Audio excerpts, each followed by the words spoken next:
Okay, round two. Name something that's not boring. A laundry? Ooh, a book club. Computer solitaire, huh? Ah, sorry, we were looking for Chumba Casino. That's right, ChumbaCasino.com has over 100 casino-style games. Join today and play for free for your chance to redeem some serious prizes. ChumbaCasino.com. No purchase necessary. Void where prohibited by law. 18 plus. Terms and conditions apply. See website for details. Greetings, conversationalists. Welcome to the second hour of the Eric Erickson Show. I'll give you the phone number, but you can't call today. As I mentioned before, I forgot my call screening equipment. But it's 877-973-7425.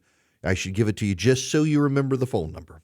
You should also text the word DATA, D-A-T-A, to 33777 so that you can get the show notes and also pre-order my book, You Shall Be As Gods. More on that later. But I spent enough time on the first hour. If you subscribe to the podcast, you get all my thoughts in the first hour, the legal implications, how this is going to play out, all that. But we can move on from New Hampshire, and we can diminish the coverage moving forward of these primaries because it's obvious where everything is headed. We're really in the general election now. I want to talk about something else. And it is an issue that I suspect that Trump could use.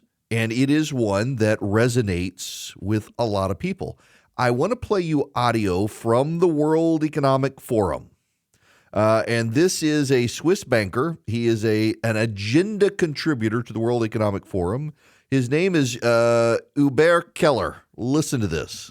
We'll be having our coffee before the session, and you raised the coffee example. I'd love just to give you the chance to expand on that.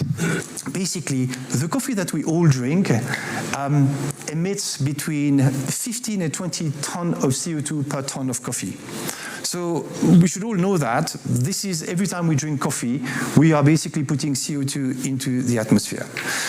One of the reasons is because most of the coffee plantation, or most of the coffee is produced through monoculture. And monoculture is also affected by climate change. The quality of these nature assets is deteriorating quite rapidly. Got that? They're coming for your coffee. But it's not just the coffee that we'll be having our coffee before the session, and you raised the coffee example. I'd love just to... Sorry. Annoying Frenchman goes on repeat. I guess he's technically Swiss. They're not just coming for your coffee. I want to tie a couple things together.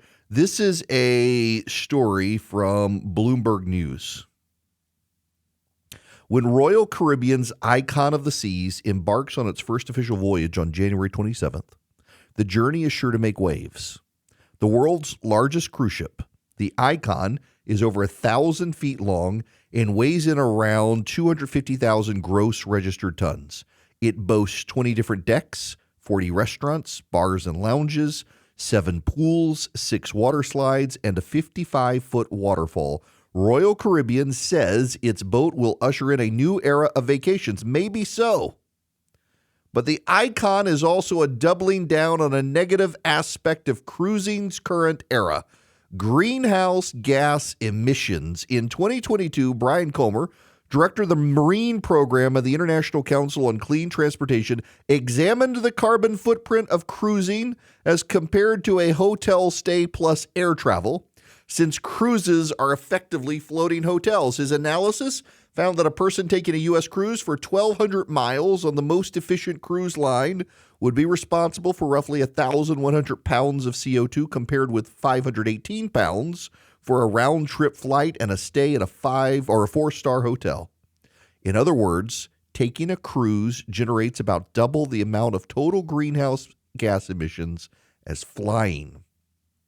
Not to mention, usually people fly to take a cruise, notes Stella Bartolini Cavici, Marine Policy Advisor at Ocean Mind, a nonprofit that uses satellite and other technology to understand humans' impact on the sea. Flying to a cruising port means you end up with quite a carbon-intensive holiday, she says.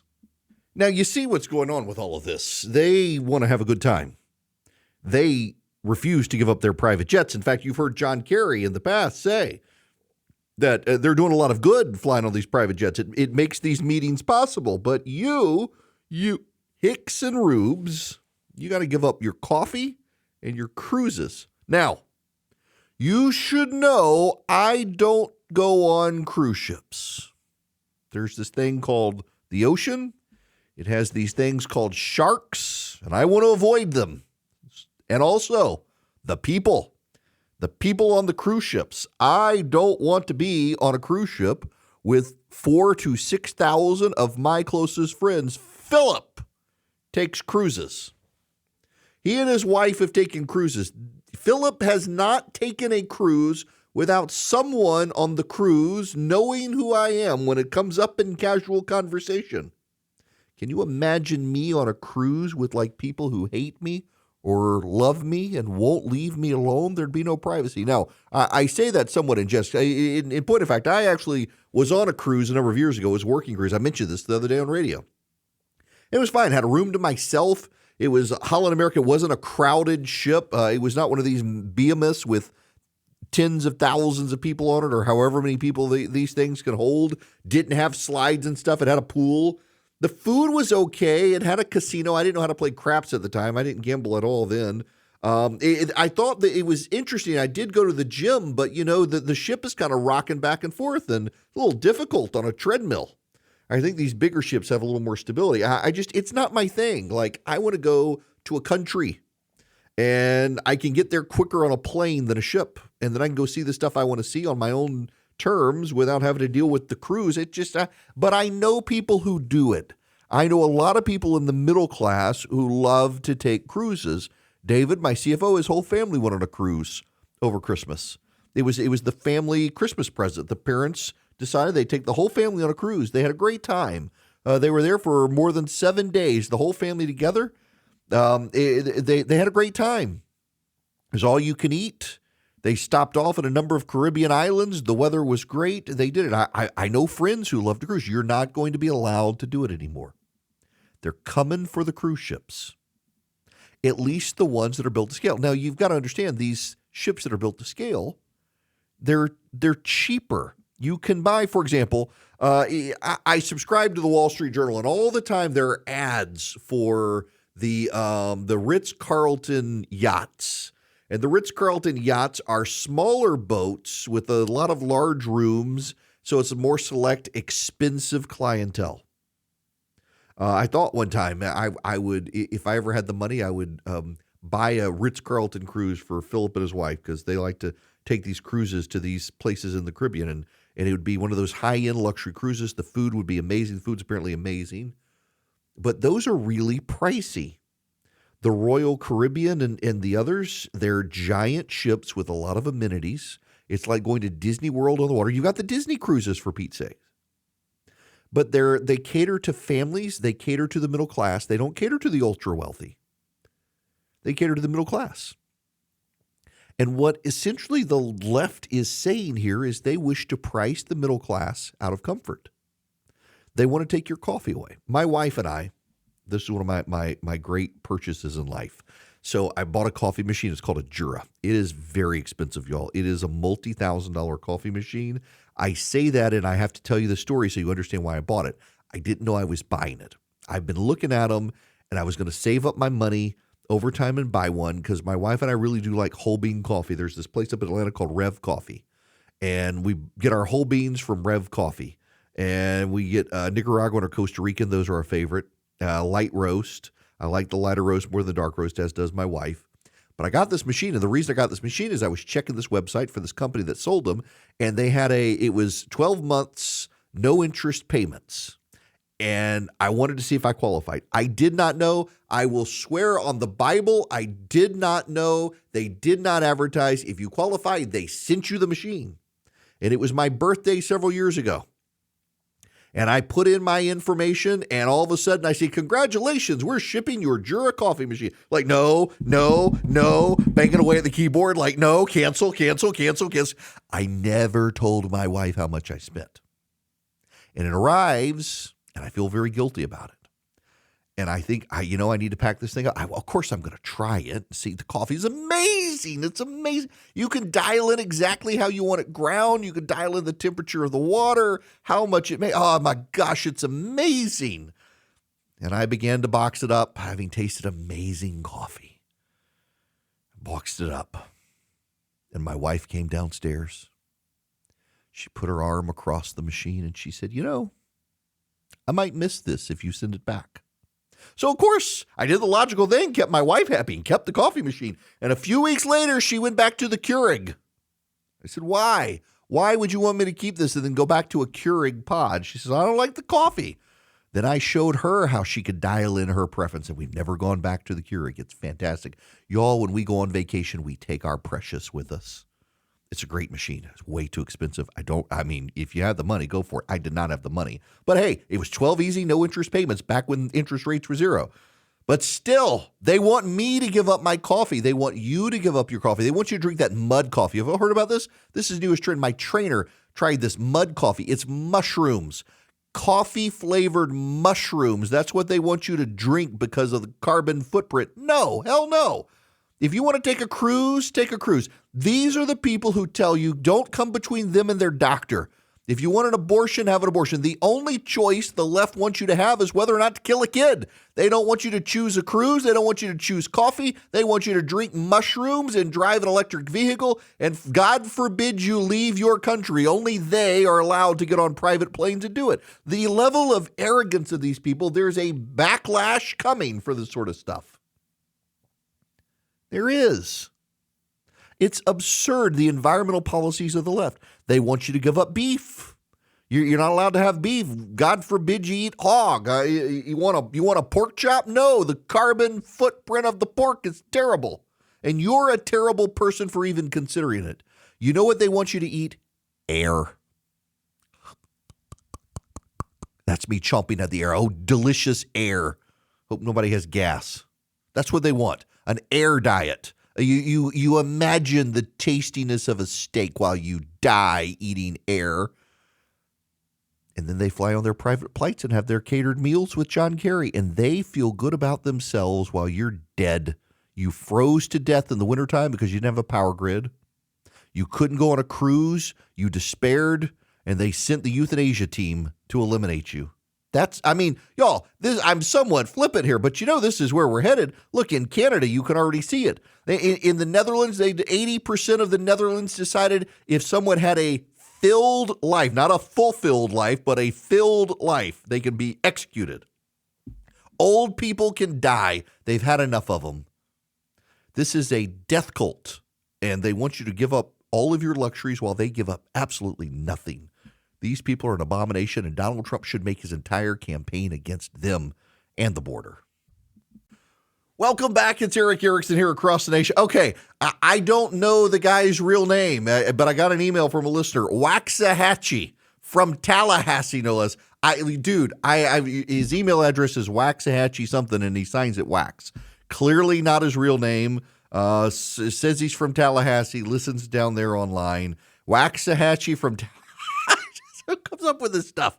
He emails, he says, the irony is all of the normalization of obesity, that all these people on the left, they're normalizing obesity. And, well, the carbon footprint of the obese person is pretty big. So when are they going to shift to shame the obese people?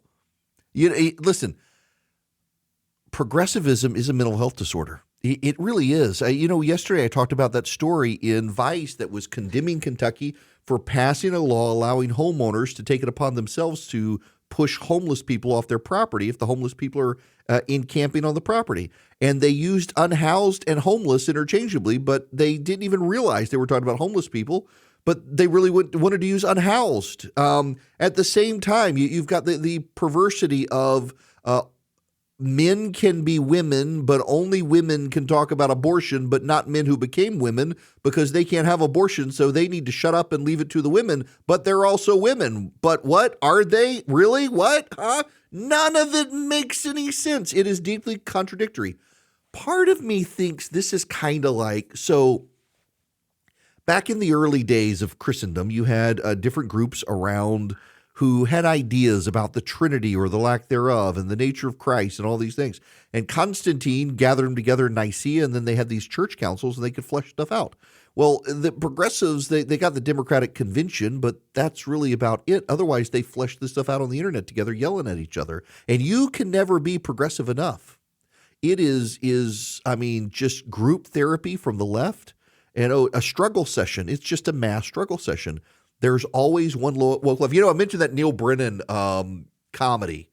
So Neil Brennan, he's a comedian. He worked with Dave Chappelle. He's got a comedy special called Blocks on Netflix. It's very funny. And he's also, he struggles with depression, and he weaves that into his comedy. But one of the things he talks about is he's progressive. He says, look at me, rail thin. Look at what I'm wearing, obviously progressive. He says the great thing about conservatives is somebody comes up and says conservative, they crack a beer and welcome you to the party. With progressives, you say you're a progressive, and the group says, we'll see how progressive you are. And it's so true. And now they want to shame you for taking a cruise. They want to shame you for drinking coffee. They want to shame you for your internal combustion engine in your vehicle. They want to shame you for not having solar panels on your house. The entirety of progressivism is about shame. And the only way you can change is to be their ally. You can be their ally. And in your allyship, you have to repeat the orthodoxies and mantras of the left. Boys can be girls, and girls can be boys. Never mind its insanity. Do you know the, Southern Poverty Law Center the other day went after a biologist, I think his name is Colin Wright, accused him of peddling pseudoscience as a practitioner. So the guy is a PhD in biology. They accused him of peddling pseudoscience. Do you know the pseudoscience that this guy is peddling? That their gender is a binary and you're one or the other and you can't choose between them because we're not clownfish. That's what they said was pseudoscience. The left, the activists, their 15 minutes is up. And I really do think that this bothers so many people, it annoys so many people, and they're so belligerent that Donald Trump has a method, he has an opportunity to push back against these people if he engages. Right now, I want you to engage with Stamps.com. You should go to Stamps.com. You can save money. You can save a lot of money. You're into the new year. Your business is looking at finding efficiencies. Stamps.com could be a great way to do it because it gets you out of standing in lines and gets you having to go deliver packages. They can come pick up the packages at your office. Right now, for a limited time, they will give you a free scale and some free postage if you go to Stamps.com. You click on the microphone and you put Eric in, E-R-I-C-K. There's no contract assigned. There is no long-term commitment. You can cancel at any time. You might as well check it out. All you need is a computer or mobile device and a printer. You can print labels, get it on your packages. They've sent you the free digital scale, so you can weigh your packages, and off you go with Stamps.com. It is a great, great, great thing to do. I've used Stamps.com for 20 years. They've never sent me a free digital scale, by the way. Just want you to know. I've got my own scale. I use it, but I use Stamps.com. It makes life easy. I can have post office or UPS show up. I get 89% off rates, and they show up. They collect my packages. They make it easy. Go to Stamps.com, click on the microphone, put in my name, Eric. Start saving today. Greetings and welcome. It is Eric Erickson here. Welcome back to the show. It's 877-973-7425 is the phone number. Call in tomorrow. Don't call in today. I'm actually in a hotel room doing the program right now, and I forgot my let me pull back the curtain a little bit on this. So I have a box. It's called an access unit, and I can use Wi-Fi or the Ethernet. I plug my microphone into it, and I can connect to pretty much any radio station in the country. In fact, I've still got Rush Limbaugh's information in there from when I used to connect in and do his show. But it is a cool device. It is a tiny device. I can hold it in one hand, and then I have a mixer I plug my mic into, and all that. It makes it easy to travel. So if I have, like, for example, I won't be here Friday because I got a super secret meeting of the vast right-wing conspiracy and I'll be on an airplane. But I have taken my equipment with me and been able to broadcast around the country. It's really cool. And I'm in a hotel. I got to do a podcast after the show with a friend. Lots of talking today, people. But the one thing I forgot is I've got an iPad that is equipped to be able to get into the call screening program. And I don't have it with me, so I can't take your phone calls. I'm sorry. I want to talk about SNAP. Andy Harris is a doctor. He's the chairman of the Agriculture, Rural Development, Food and Drug Administration Subcommittee on the Appropriation Committee. He's a good conservative from Maryland. He's the only Republican in the Maryland delegation. They tried to redistrict him out of it. And he has an op-ed in The Hill on the Supplemental Nutrition Assistance Program called SNAP. Let me just read part of this to you because he lays out the facts better than I can. SNAP provides monthly food benefits to low-income households, making it a well-positioned tool to address the obesity epidemic in America. 42% of Americans, including 1 in 5 children, is obese, according to government statistics.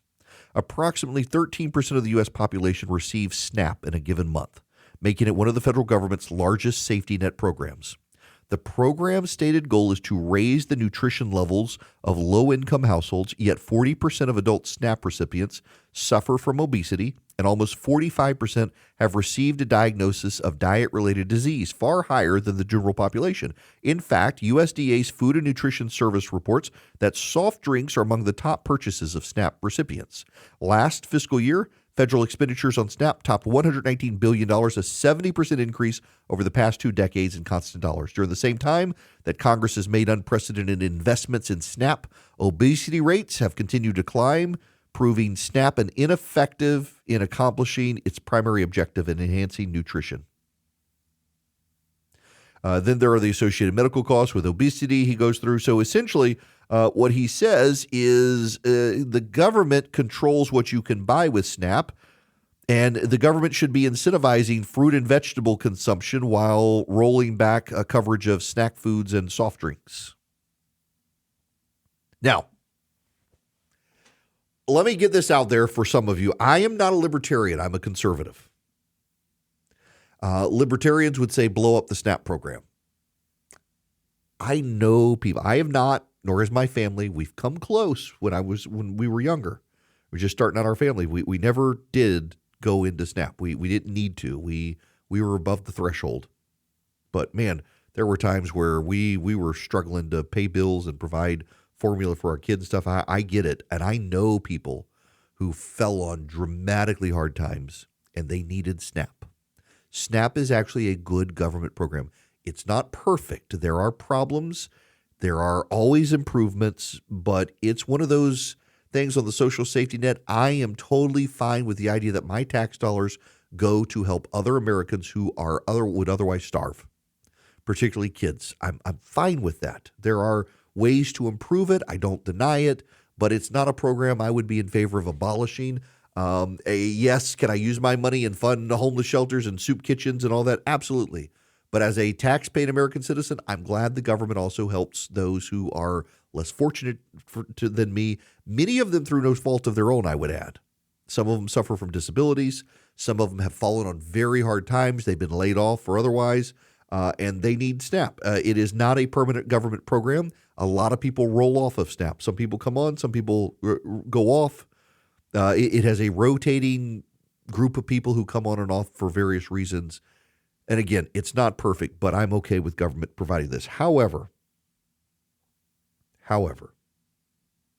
I think one of the things we have to look at, and y'all, I don't know how to articulate this case. I struggle between, I'm a conservative, but I'm also a Christian.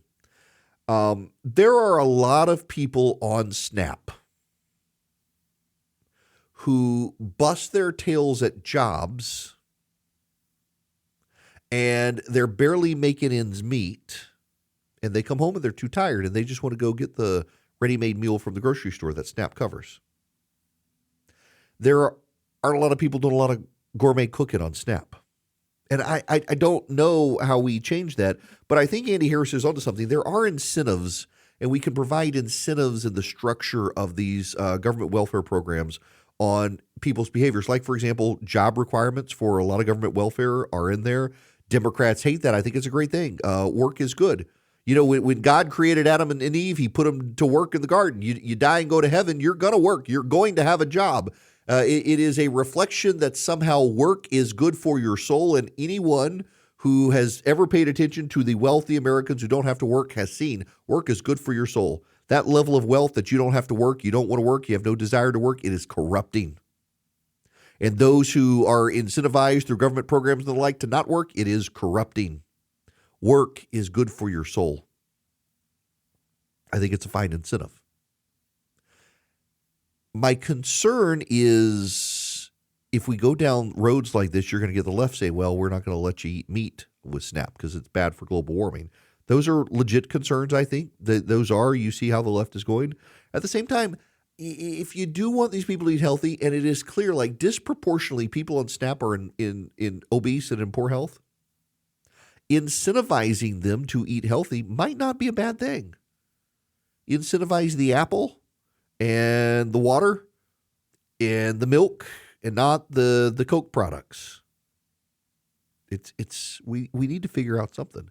Look, the reality is, and I've given up fighting this. My inner libertarian tries to get out on occasion, but the reality is we use the government to control people's behaviors. Both sides do. Both sides in particular use the tax code, and the tax code steers people's behaviors. The tax code incentivizes or disincentivizes people having children, how people raise children, how many children they have, how they work, how they don't work, all sorts of things. And SNAP, we should be using it, I think, probably to incentivize people's behaviors as well. I mean, particularly the people we don't want to stay on SNAP. And the longer you're on it and the more your health declines, the more likely you're to stay on it. In addition, all the other medical effects, obesity is not good. Y'all, my body is killing me today while I sit in this stupid chair doing the show because I went to the gym yesterday and my God, 2 days in a row, it was awful. I've been going to CrossFit. And it's all nightmares, all bad nightmares start in CrossFit. And I went, but I know I got to get myself. I've been working on losing weight, lost 20 some odd pounds. Now I'm going to have to spend money on clothes because now my pants are too big for me, but it's necessary. And if you're on a government program that is about your food, I don't know that I'm necessarily opposed to the government giving you some level of incentive to change how you're consuming food. In doing so, however, I do think we have to keep in mind the number of people on SNAP who are working. They're just struggling in Joe Biden's economy. And they come home at night and they're tired. You know, there's a movement among Theo Bros on Twitter. The Theo Bros, they're the anti-woke, usually white, male Christian conservatives. And there's a growing movement of them that the government should incentivize businesses being shut on Sunday, just like Chick-fil-A. Closed on Sunday, everything. The gas station, the fast food restaurant, the grocery store, everything closed on Sunday. Now, the problem with this is if wages don't go up, then you're depriving people of some hours of work, and that hurts them. Concurrently, people are exhausted. People are exhausted. Y'all, I've been back at work since January 2nd, and I'm exhausted because my whole family's been sick. And I've been Dr. Dad, Dr. Husband, and taking care of them and grocery shopping and getting food at night. We haven't done a lot of cooking because people just hadn't felt great. Nobody's know what they wanted to eat and stuff. I'm exhausted, and I'm only a couple weeks back from vacation. But then I think about it. You know, I was thinking about this the other day. They were all sick over vacation. Christy got COVID. Evelyn had surgery. Gunnar got the flu. I have not had a vacation. I want a day off. Like I need a mental health break. Like I haven't seriously got sick. There's been 2 days I've missed work. Since 2020, I got food poisoning last year, a year before. And I missed a couple days' work because I got bad food poisoning. Y'all, it was awful. I lost my voice because there was so much. Bleh. Anyway, I'm like, can I get sick, please? Can I have a couple of days off to just lay in bed and be sick? I'm exhausted. I feel for people who work a lot. They're working multiple jobs, just trying to get ahead. They come home at night. They don't want to slice and peel the apples and cut up the carrots and grill the meat. They just want to go get something they can throw in the microwave. I totally get that. We have problems, and God help me, I'm going to use the word holistic problems in this country when it comes to this stuff. I cannot believe I just said that word. Bad, Erickson. Bad saying garbage words like that. But y'all know what I mean. But I kind of see where Andy Harris is coming from on this. We need to make some changes. It is, I don't think it's a coincidence that the people on SNAP are also some of the least healthy people and have a higher rate of obesity. It depends on what the government's incentivizing people buying. And, you know, you can actually cook some stuff pretty quickly. It doesn't take you long to grill chicken or a hamburger, and protein's good for you. It's way better than the soft drink that we're subsidizing. I myself have to wean myself off something. I love me a Dr. Pepper, y'all, but I try to limit myself to just one a day, as opposed to the many that I used to. My kids, though, y'all know my kids only drink water. Is that not now occasionally they'll have milk, but water. My kids drink water. My son exclusively, that's all he will drink, water. God bless him. I should adopt that behavior, but I do kind of like beer and pizza. All right, in any event, we got to move on. It'd be interesting conversation, though. Now, I want to interest you in a conversation about Hillsdale College. Hillsdale educates people on the Constitution. Y'all, I saw the other day, I saw something online that Hillsdale's been doing like some of their religion professors have been doing commentaries on the Bible. But the ones on the Constitution that Larry Arnn has done, they are the gold standard in constitutional commentary. You'll find nothing like it, which is why we're doing Constitution Minutes on the show. So Hillsdale is preparing these Constitution Minutes based on their core curriculum on the Constitution. They're educating Americans about the Constitution. If you go to ericforhillsdale.com, they'll give you a free pocket Constitution, and you can hear these Constitution Minutes, and you can share them with your progressive friends who think the Constitution has a pulse, and educate them about the situation. Larry Arnn and the folks at Hillsdale College are committed to the American Constitution and constitutionalism and what it really means, and you should be too. Go to Eric for Hillsdale, ERICK, ericforhillsdale.com today. Get your free pocket Constitution and listen to the Constitution Minutes and share them with your friends. Eric, ERICK, ericforhillsdale.com. Welcome back. It's Eric Erickson here. So, I don't know if you heard, massive layoffs at the Los Angeles Times. Now, the Los Angeles Times, I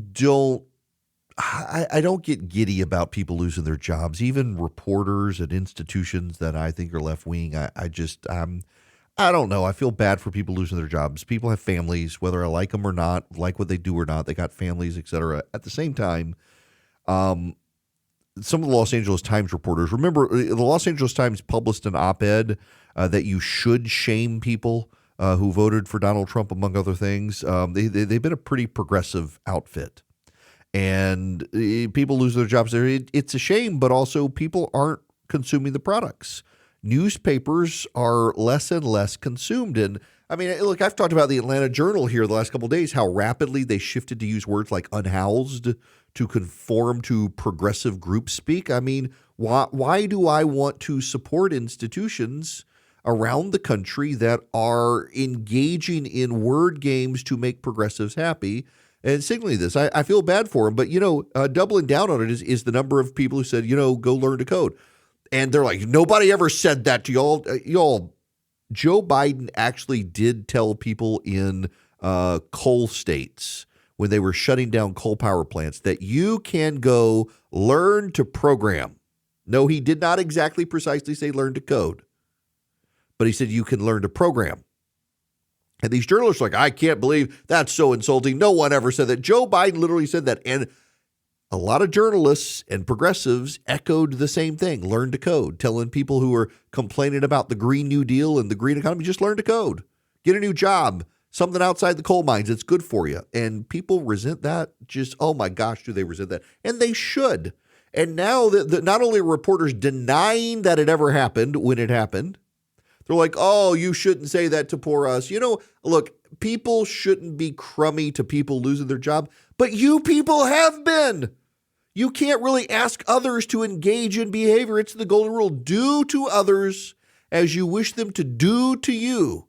Well, you have done to others as they are now doing to you. And I mean, no, they shouldn't. But in a rapidly partisan environment where the media has just been really crummy to a bunch of blue-collar workers over the last decade, you've had the current president of the United States tell these workers when he cost them their jobs with his policies, they can go learn to program computers. I mean, what did you expect was going to happen? But on top of that, there is I really do like newspapers. Y'all, if I could get the Wall Street Journal delivered in the mornings, they used to be able to, and now it shows up with the regular mail, so it shows up in the afternoon. And I can just go online. They've got a great app for the iPad. The Wall Street Journal has my favorite iPad app. I would love to read a real newspaper in the morning. I don't mind the ink stain. I'm totally fine being an ink stained rich. I like newspapers. I like the tactile feel of them, but not these days. The editorial pages are uniformly of the left. The reporters tend to be on the left. The younger the reporter, the more activist they are. They don't really want to tell you the truth. They want to tell you the narrative. They've served a great purpose in local communities, cracking down on government corruption, crime, and things like that. But they, one, took themselves too seriously, and two, did not take their readership seriously enough. They catered towards the wealthy, progressive enclaves of America, and everyone else gave up on them.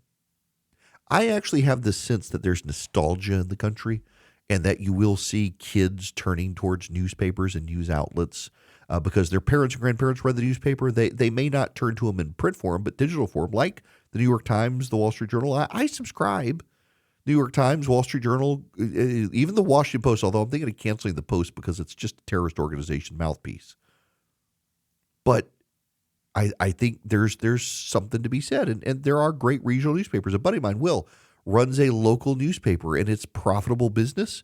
The next county over, their regional newspaper has collapsed. McClatchy's run it into the ground, and so he started up a section of his weekly newspaper to cover that county.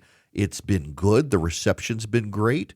Where I am, progressives are buying up a lot of the newspapers and starting news organizations, and they're going to weaponize it and turn it into partisan operations against Republicans, which is going to further destroy the credibility of the media. The media just lacks the humility to assess what they've done wrong. It's a sad thing to see. All right, we got to move on. I got to tell you about Omaha Steaks, because if you go to omahasteaks.com/Eric today, you, my friends, can take advantage of an incredible deal at Omaha Steaks. omahasteaks.com/Eric. You'll get with your order 4 free boneless chicken breasts and 4 free boneless pork chops. The chicken breasts are tender, they're juicy, they're flavorful. They're not like just those steroid-filled chicken. I just don't like the ones you get at the grocery store. Omaha Steaks are so much better. And all of their food is so much better. And you get a 100% satisfaction guarantee. And you get my own personalized URL after 11 years. Finally, omahasteaks.com/Eric. Go there today. You get great selection of steaks and pork chops. You get the free boneless chicken breast. You get the caramel apple tartlets. You get it delivered to your door. You get the 100% satisfaction guarantee. You're not going to find anything better than omahasteaks.com/Eric. It's such incredible value, such incredible quality, such incredible customer service. With the Lucky Land Slots, you can get lucky just about anywhere. This is your captain speaking. We've got clear runway and the weather's fine, but we're just going to circle up here a while and get lucky. No, nothing like that. It's just these cash prizes add up quick. So I suggest you sit back, keep your tray table upright, and start getting lucky. Play for free at LuckyLandSlots.com. Are you feeling lucky? No purchase necessary. Void where prohibited by law. 18+ terms and conditions apply. See website for details.